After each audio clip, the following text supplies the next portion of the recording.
The throne is not where power begins. In a royal court, real power starts with the person nobody sees, the servant holding the basin, hearing names, moods, debts, and whispers before ministers ever enter the room. If you rise here, you do it by surviving attention and mastering invisibility. You start at the bottom of the palace hierarchy, cleaning corridors before sunrise. You learn which doors stay shut, which nobles tip, and which guards enjoy humiliation.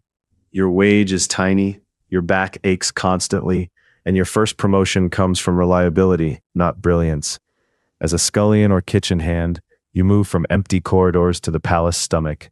Heat, knives, and shouted orders teach speed under pressure. More importantly, kitchens are rumor exchanges. Every feast, alliance, insult, and marriage negotiation leaves scraps here before it reaches official records. Then comes footman or hall servant, where you are trusted to move through visible spaces. You carry trays into chambers where ambassadors smile and lie. Your posture becomes part of the court's theater, and you learn the first elite skill, hearing everything while appearing to notice nothing. As a valet's assistant or lady's maid, you enter private rooms where status peels off with the clothes. You see fear behind perfumes, weakness behind titles, and panic before ceremonies.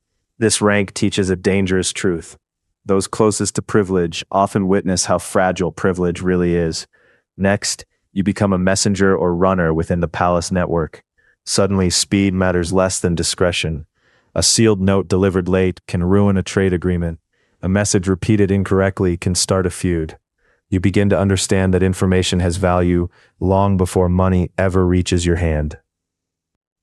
Promotion to junior clerk changes everything. Your hands are no longer only for carrying. Now they copy tax rolls, letters patent, and household accounts by candlelight. Literacy turns you from labor into leverage because the court always needs people who can convert chaos into paper. As a record keeper, archivist's aide, or accounts assistant, you meet the invisible architecture of power. Grain inventories, military expenditures, dowries, and debts reveal what pageantry hides. You discover that kingdoms do not collapse first from enemies outside, but from numbers ignored inside. Then you rise into steward staff, helping manage stores, servants, schedules, and logistics. Nobles may think power is command, but this rank teaches the opposite. Power is the ability to make complex systems function quietly. If candles, horses, wine, and wages move on time, someone like you made it happen. As assistant steward or household officer, you begin managing people rather than objects. Now failure carries names and consequences. One missing chest, one unpaid supplier, one insulted merchant, and the palace machine starts grinding. You learn leadership the old way, through blame first, authority second. Becoming chamber usher or master of ceremonies aide places you at the border between ritual and politics. Who stands close to the throne? Distance in a court is never decorative.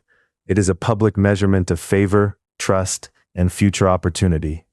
As secretary to a noble or royal counselor, your world becomes strategy. You draft letters that sound polite but threaten war, promises that commit nothing, and invitations designed to test loyalty. You are now close enough to watch powerful people think, panic, bluff, and bargain in real time. Promotion to private secretary is the first rank where silence becomes currency. You keep schedules, control access, summarize petitions, and shape what your superior sees first.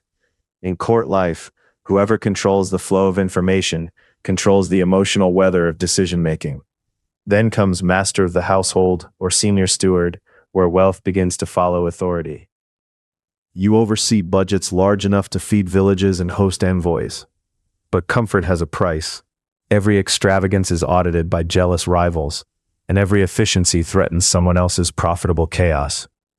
As chamberlain or keeper of keys, you become guardian of rooms, treasures, audiences, and intimate access. Keys are never just metal. They represent trust concentrated into objects. The court stops testing whether you are competent and starts testing whether you can be corrupted. Rise further, and you join the royal council as a minor counselor or administrative advisor. The palace changes shape around you. Servants step aside, petitioners bow, and foreign envoys remember your name. Yet every sentence you speak can now alter taxes, appointments, military planning, and succession tensions. As treasurer, chancellor's deputy, or principal secretary, you stop serving events and start designing them. Revenue streams, legal decrees, and marriage contracts become instruments. You see how crowns survive, not through glory, but through paperwork, enforcement, and the careful rationing of hope. Then you become Lord Chancellor, Chief Minister, or the crown's most trusted administrator. You do not wear the crown, but you translate royal desire into law.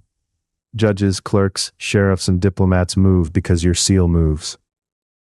Power feels less like victory than permanent exposure. And yet there is one rank above rank itself, favorite.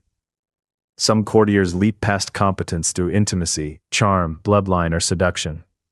Their rise terrifies professionals because it reveals the court's ugliest rule. Merit matters, until affection interrupts the hierarchy and rewrites the future overnight. The final truth is this: you never really escape service.